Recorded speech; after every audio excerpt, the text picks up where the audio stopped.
E120, E140, est-ce que ça te parle? Ce sont des additifs alimentaires, mais est-ce qu'ils sont vraiment sans danger pour notre santé? Bonjour et bienvenue, ici on parle exclusivement de son naturel, que ce soit pour ta peau, ta santé et tes cheveux. Les additifs alimentaires, on les remarque dans les listes d'ingrédients grâce au petit E quelque chose. Alors le E, il veut dire Europe et le nombre, en fait, ça sert tout simplement à classifier. Un additif est une substance qui est volontairement intégrée à une préparation pour obtenir un résultat. Donc ça peut être un résultat au niveau de la couleur, au niveau de la saveur, au niveau des conservateurs, mais aussi au niveau des textures. Il y a plusieurs sortes d'additifs alimentaires et admettons, il y a des additifs alimentaires naturels comme l'agar-agar qui est un gélifiant qui permet un petit peu de gélifier comme les confitures, un gâteau, etc. On va servir de l'agar-agar.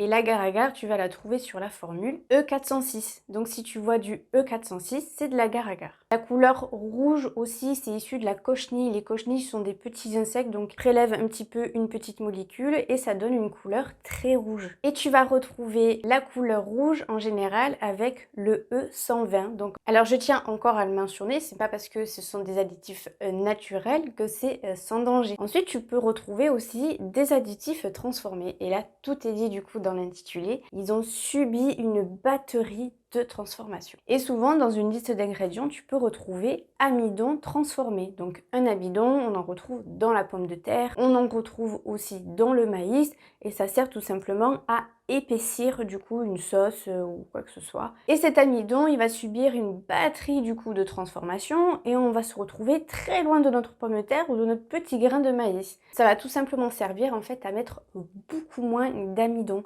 En fait, une toute petite cuillère va pouvoir servir pour une multitude de préparations en gros nombre. Donc encore, en fait, tout simplement, c'est fait pour réduire les coûts de préparation. L'amidon transformé, tu vas le trouver sous la formule E1440. Et pour terminer, il y a les amidons de synthèse. De synthèse, c'est tout simplement fabriqué par l'être humain pour donner ou une couleur ou aussi des saveurs. Quand vous avez saveur coca, saveur vanille, saveur machin, c'est souvent en fait juste des préparations qu'ils ont fabriquées pour donner le goût, mais à aucun moment il y a un extrait naturel de cette saveur. Cela fait environ 30 ans que les additifs y commencent à être présents dans certaines préparations et dans certains produits de l'agroalimentaire. De ce fait, il y a quelques questions qui commencent à émerger par rapport à notre santé, parce qu'en fait, on en engloutit énormément des additifs sans vraiment s'en rendre compte. De nous démontre que pour les enfants de moins de 3 ans, les additifs les rendraient hyperactifs.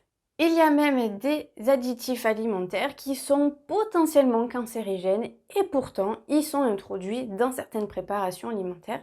Je t'ai fait toute la liste en barre de description de ces fameux additifs. Et vraiment sur le long terme, ces additifs alimentaires peuvent provoquer des maladies chroniques comme admettons la maladie de Crohn ou le fameux intestin irritable.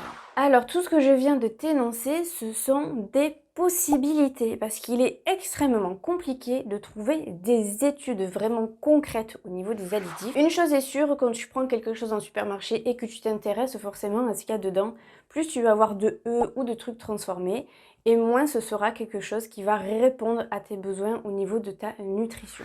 Je pense que j'ai fait le tour de la question concernant les additifs alimentaires. Si tu as des questions comme d'habitude, n'hésite pas en commentaire ou sur mon compte Instagram qui est juste là. Sur ce, je te dis à la prochaine. Ciao!